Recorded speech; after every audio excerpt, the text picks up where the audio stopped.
So I have a question from Al-Baqarah 225. 225 Al-Baqarah 225.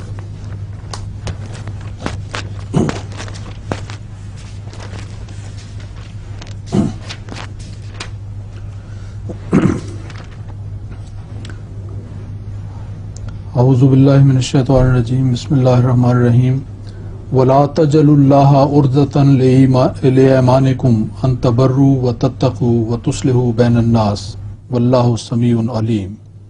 Translation is, and make not Allah a target of your oaths, that you may thereby abstain from doing good and acting righteously and making peace between men. And Allah is all-hearing, all-knowing. So can you what's meant by عُرْضَةً لِإِيمَانِكُمْ? Some people make a vow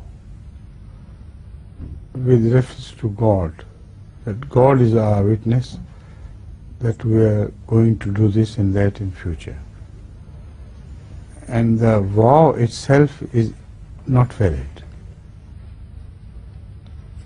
The vow which they make, the contents of that vow are not good.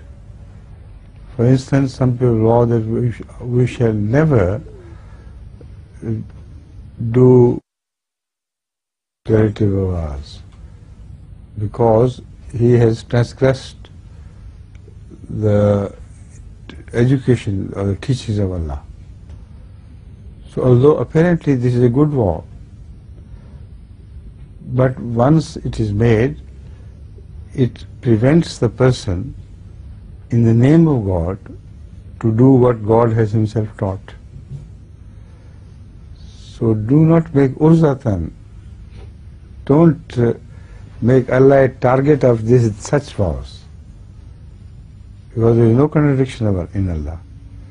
In the name of Allah, to abstain from doing justice to others, to do good to others is wrong.